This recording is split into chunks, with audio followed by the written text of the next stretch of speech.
appreciate your patience. But in general, the last session, normally it's the best session. So I make sure to leave the best piece until the end. I take pride, first of all, in welcoming the Dean and Vice President for Advancement at Balamand University, Professor Karim Nasr.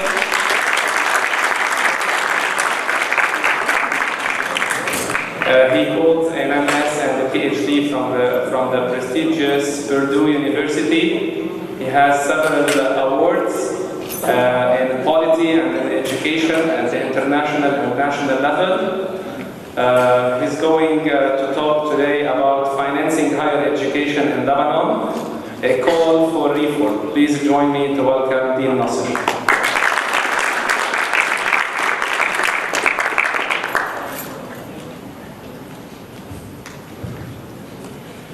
Good afternoon. Now that we're all full and ready to sleep, I have to try doubly as hard to get you awake. Thank you, Jihad, for inviting me to speak at this event. Such a pleasure to see so many people interested in investment and financial markets education. Come in with the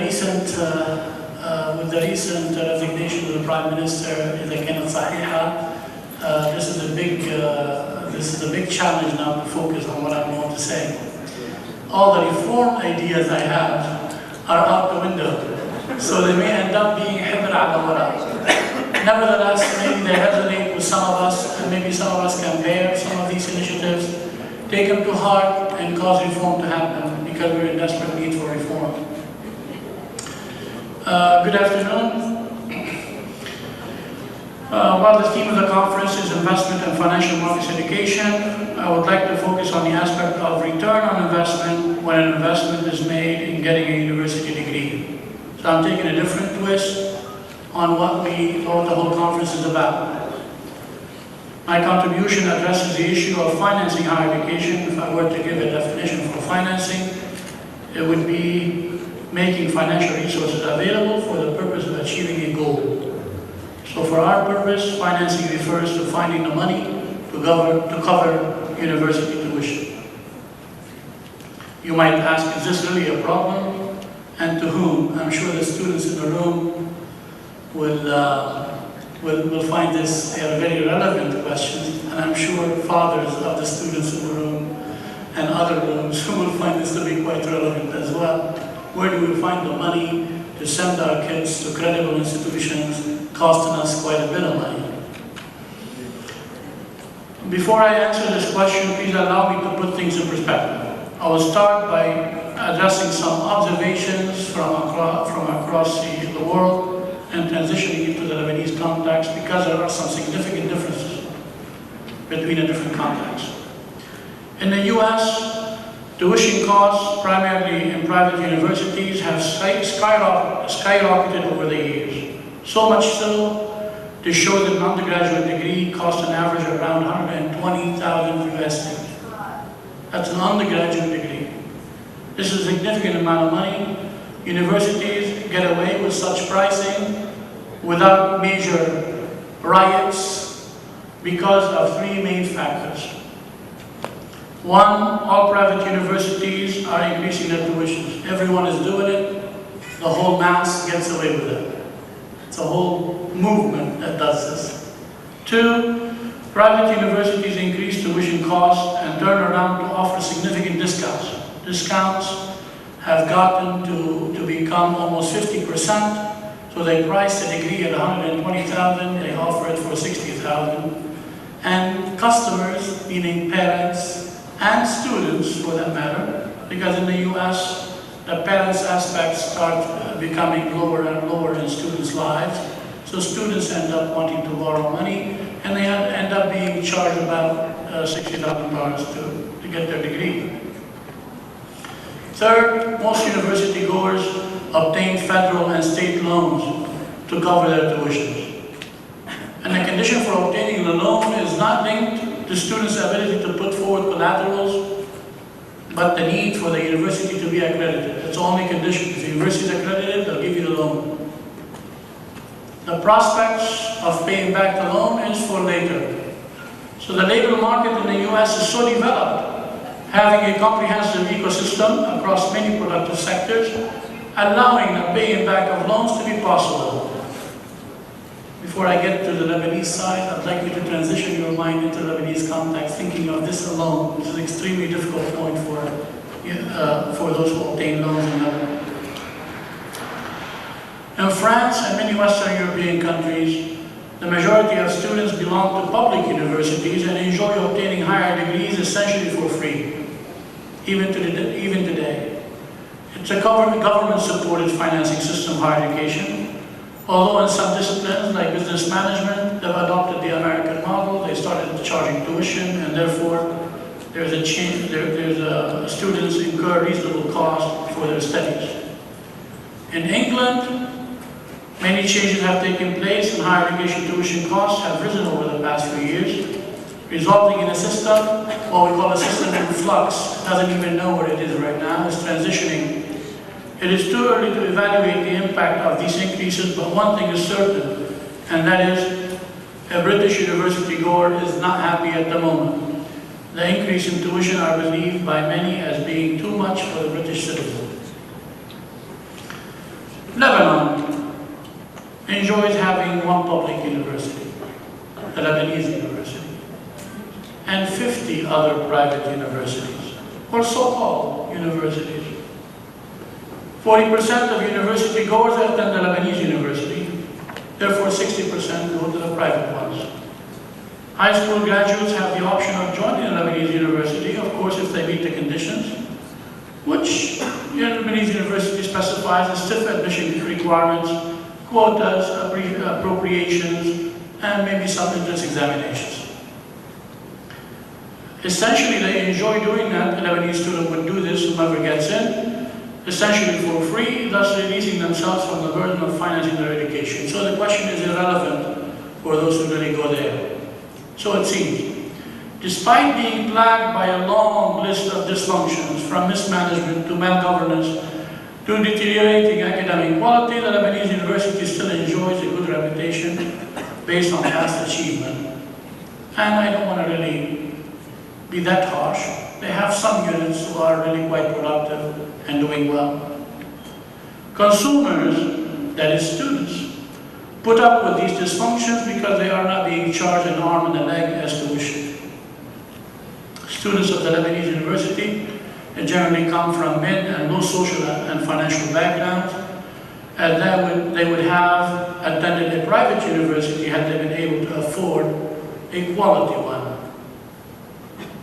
So in terms of value for money, graduates of the Lebanese University receive good value for their money, since their financial investment did not amount to much to begin with. This is especially true in majors and disciplines like engineering and medicine. So, what about value for money for private universities? Well, private universities in Lebanon have mushroomed over the years. Some are quality-based and some are not.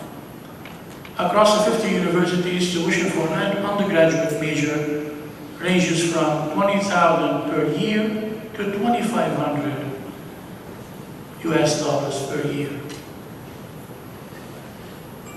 Remember those numbers.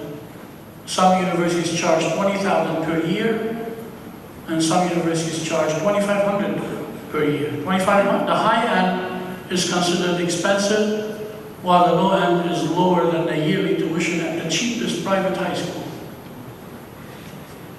In the absence of a national agency for quality assurance and accreditation, and in the absence of a culture of accountability, muhasabah, universities are left to operate freely and autonomously. In fact, we participated in a study by the World Bank. 29 universities in Lebanon participated in the study on governance and management. University governance, it's called, University Governance Screening Card. And it was quite obvious that we scored a 5/5 on autonomy as private universities. Is this healthy? And one of the aspects of this autonomy is the freedom to set your own tuition cost. No one tells you when to increase, when to lower, how high, what ceiling do you have, if you have any ceilings. This autonomy is not necessarily a sign of trust between the government and the private universities, but rather a consequence of social and religious tusbitat. In fact, tuition at private universities has ballooned over the years. Some of that is justified and some is not. The justified tuition increases are based on the notion of having the students experience the life of a true university. That is, making available to students a holistic university experience. A lot more than taking courses and getting degrees by attending or not attending courses at a floor in an apartment building.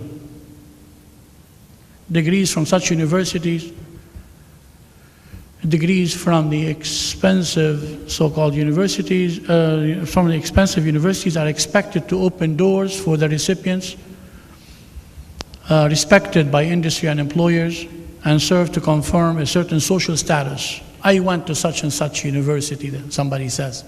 It's a branding issue, social status, my kids go there. So this phenomenon of tuition ballooning is more pronounced in some universities, in my opinion 6 or 7 of them fall in this range, than in the majority of private universities. Although this talk does not represent the views of my university, the University of Balamand, it's only my views.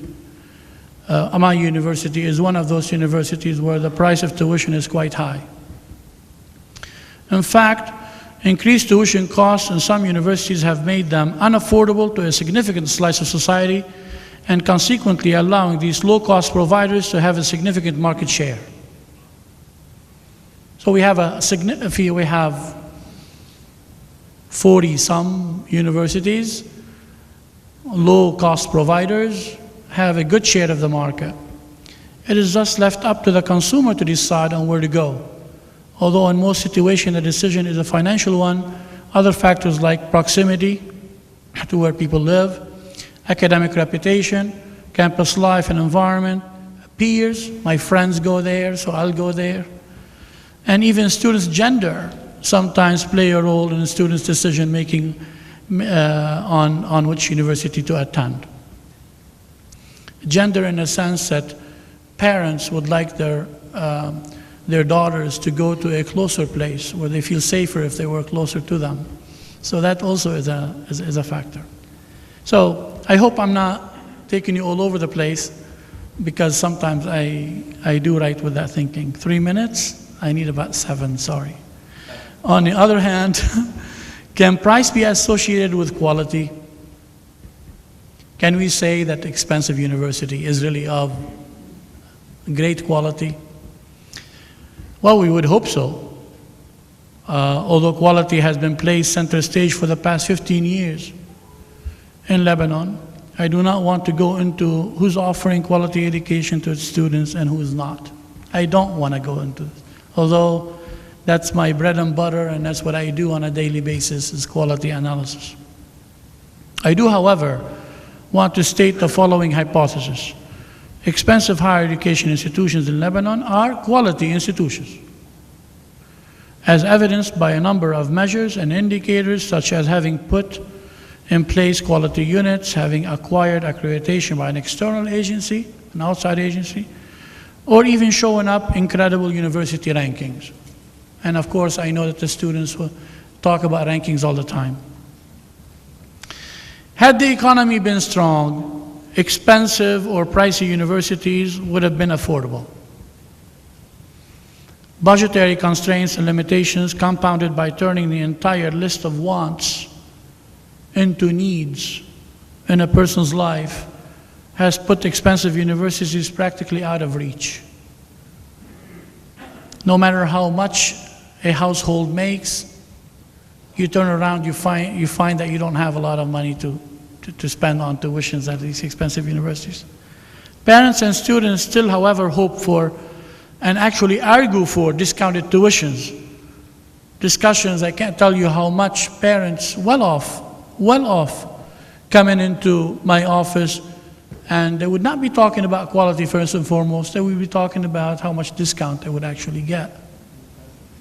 Universities have, for the most part, enlarged their financial aid bucket and expanded their scholarships We went in 4 years threefold the amount of money that we used to allocate to financial aid.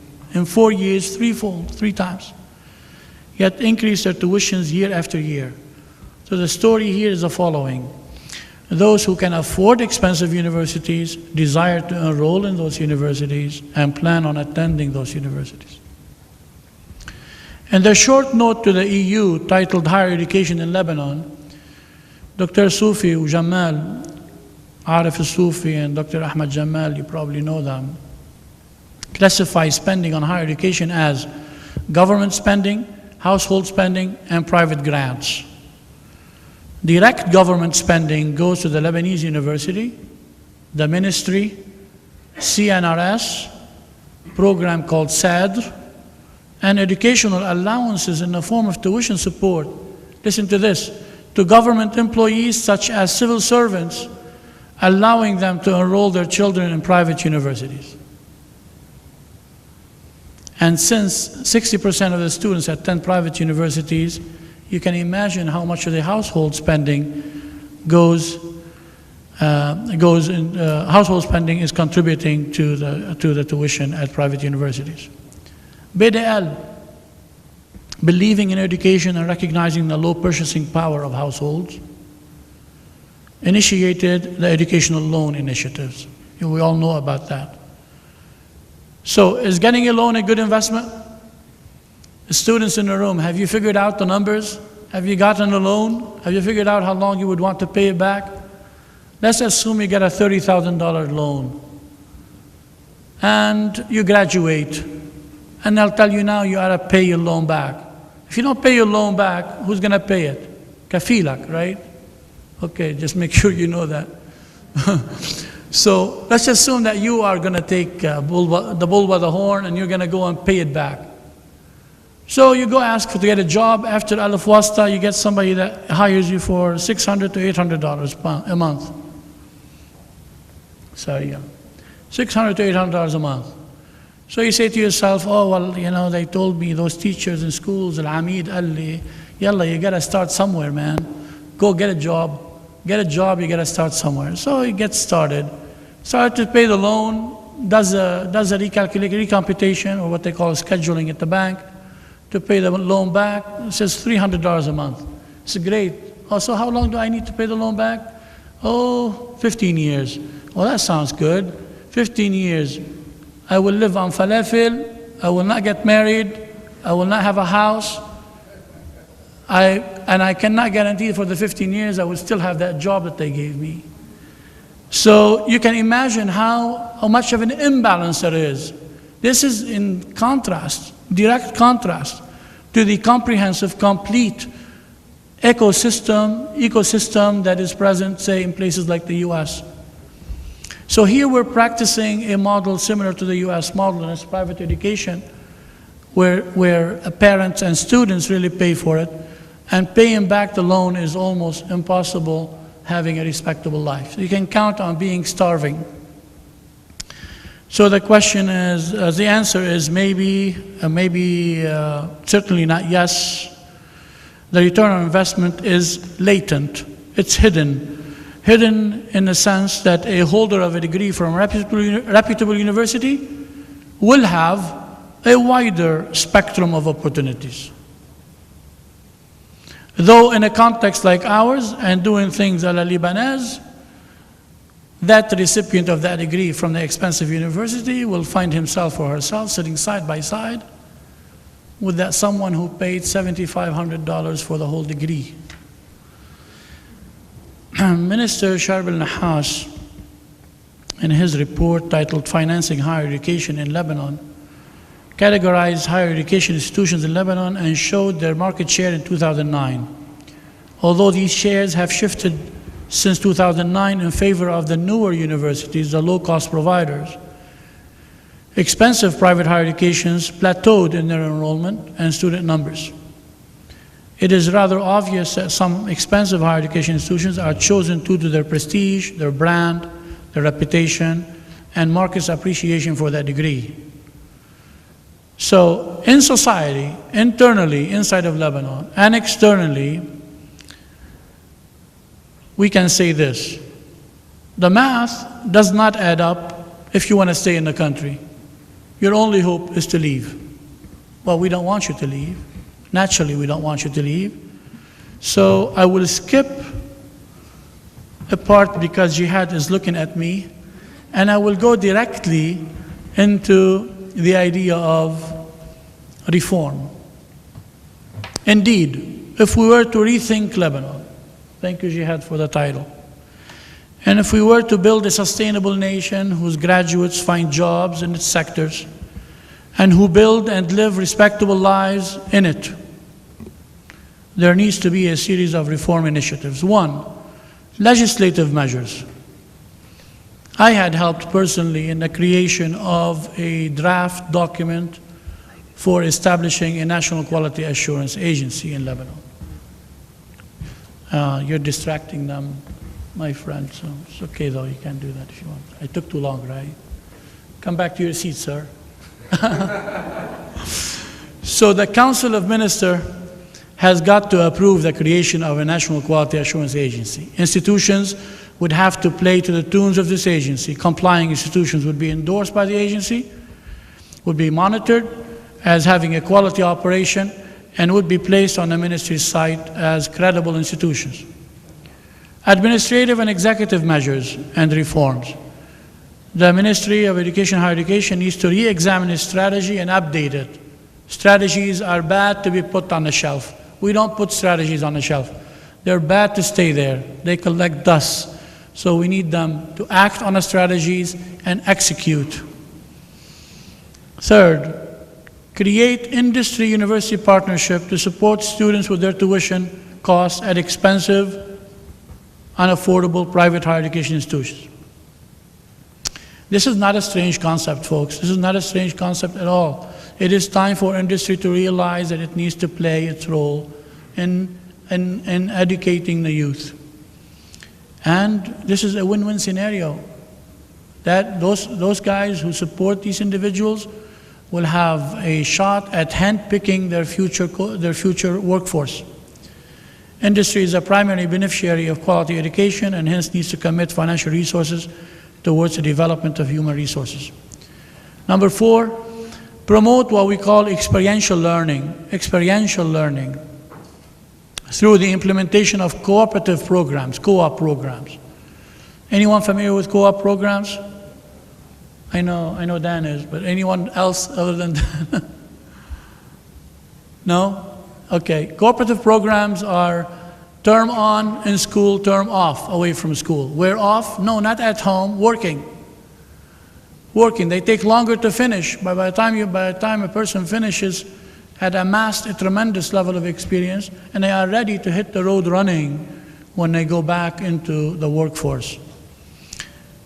Certainly, industry would have to be supporting some of that at least. Promote international collaborations by giving incentives and support to higher education institutions who engage in exchange programs and faculty and staff. Why is this important? Because we don't graduate for Lebanon. We don't even graduate for the region. We graduate global citizens, global workforce. So we need those guys to be ready and competitive. We can't assume that we're going to give them the necessary skill set, both soft and technical, and for Lebanon. Most likely they're not going to be, in the short term, be living in Lebanon. Create a system of quality and accountability. It starts by establishing a set of national KPIs that we hold institutions to them with clear performance indicators. Hold everyone accountable. While the entire world calls for the government to have a hands-off approach when it comes to quality and to cost of tuition, it is imperative that Lebanon does the opposite. We need the government's intervention with dawabit to make sure that everyone is holding himself accountable. 7, create jobs and opportunities inside the country. Lebanon's ability to compete globally is only possible through limiting the brain drain syndrome and creating jobs for university graduates. Number 8, there is a need for universities to become innovative and entrepreneurial. We get accustomed at universities to provide the common the stuff that we used to do, the stuff that we're comfortable with, the stuff that faculty members find their comfort zone in. We need to stay away from that now. We need to become a little more, we need to open our eyes, offer things of value, offer things that are going to be useful right away. Doing so allows for diversity in sources of funding for the universities as well. So by the university becoming entrepreneurial, that $5 million thing they give to McKinsey, maybe they can give it to the universities, and they can design a very good strategy for Lebanon. In fact, sorry, Jihad, 1 second. In fact, there's using consultants, in particular foreign consultants. And I used to serve as one, so maybe I shouldn't say too bad of things about them. But using consultants from abroad is like giving somebody your watch and asking them what time it is. So well, we have a lot of good talent in the country. We can come up with these solutions anyway. Create a collaborative fund. A collaborative fund supported by a number of private donors and entities. It would come together and collectively contribute to its making. The purpose of that is to offset the tuition costs of not so resource students to enroll in out-of-reach universities. 10, and last, create government-private university partnerships. Now, this requires a change in mindset, an entire change of mindset. The government allocates and earmarks funding for private higher educations now. I mean, it should, that's what I'm calling for. And not only the Lebanese universities and the other ones that other entities that I've cited. This allows the government to hold private higher education institutions accountable and also private universities access to governmental funding. Worthy private universities engage themselves in designing national strategies, like I just hinted to, co-managing projects, performing feasibility analysis, and contributing to providing technical and managerial solutions to many, many uncharted territories, one of which, of course, is oil and gas coming up. Thank you for listening, and good luck to us all. Sorry, Dan.